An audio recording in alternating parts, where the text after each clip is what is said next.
Well, at least if I suck, I got this shirt on to make everything better.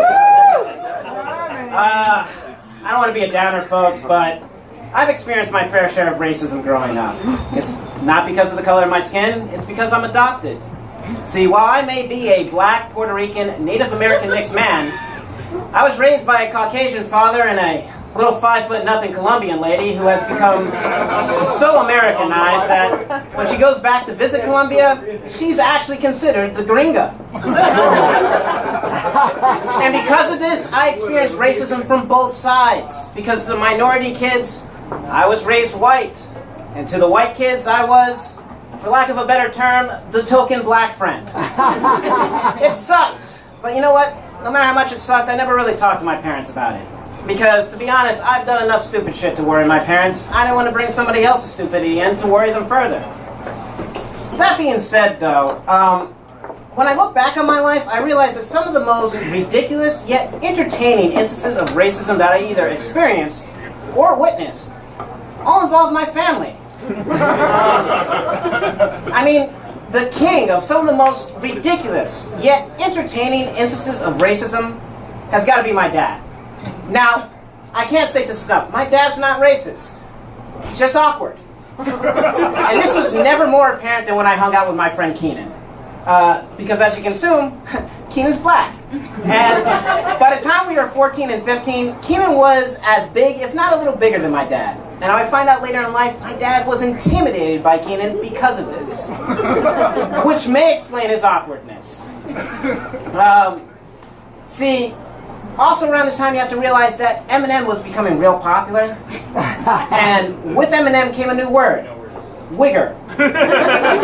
And my God, did my father love that word. He loved it. So whenever he saw Keenan, he always had to go up to him and be like, "What up, son, player? For shizzle, hizzle, gizzle," and just go off like that. And at the end of it, pause, look Keenan eye to eye and go, "You just got wiggered, son," and walk away. It was so cringe, folks. It was horrible. But all you could do was just laugh and chuckle at it because you knew my dad didn't mean any harm by it. He wasn't racist. He was just awkward. But there was one time I felt my dad may have been pushing it a little. Because you see, after hanging outside, Keenan and me go back to my house, and my dad happens to be in the kitchen, cutting up watermelon. Oh yeah, laugh it up. It started off innocently enough because my dad just sees us and goes, "Hey, kid, want some watermelon?" And Keenan very politely goes, "No, I'm good, Mr. Tom, thank you." That's when shit went downhill quick, folks, because all my dad did then was just stare at Keenan, wide-eyed and completely perplexed. All I could do was look off from the side like a freaking deer in the headlights, because I could see the crash coming, folks, but I couldn't do anything about it. And finally, my dad goes in the most William Shatner-esque way, "You mean you don't want watermelon?" Oh, it's horrifying. It really was. And to Keenan's credit, sweetheart laughed it off, and we even laugh about it to this day.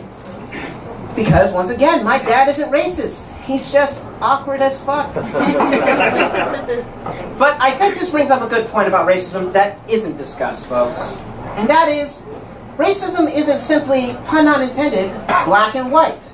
There is a gray area, folks. Because sometimes people are oblivious to what they're saying and how it can be interpreted by another person. This is why I don't think our president's racist. I mean, he's racist. But he's not, cross-burning, sheet-wearing racist. No, he's an oblivious racist. Like my dad. And, and I'm pretty sure that when he took that picture with Kanye a while back, he thought he was good because that was photographic evidence that he had a black friend. And if you know anything about a racist in denial, their last line of defense is to say, whoa, I'm not racist. I got a black friend. And you know what? This used to piss me off because I know I am definitely the black friend of a couple of my white friends. But you know what, folks? In this capitalistic society that we're living in, I realize there's money to be made here. That's why I'm announcing today, I am forming and creating MyBlackFriend.com. That's right, folks. MyBlackFriend.com. This is a site for racists of all levels to get themselves a black friend. This way they can go to social gatherings with a clear conscience and be like, oh, I'm not racist. This is my black friend Tyrone. It's brilliant. Now, granted, this is going to cost a bit of money. But come on, folks, isn't that the point? The ability to say and do whatever we want without consequence, as long as we have the right amount of money and political and social status to do so. Thank you. Yes!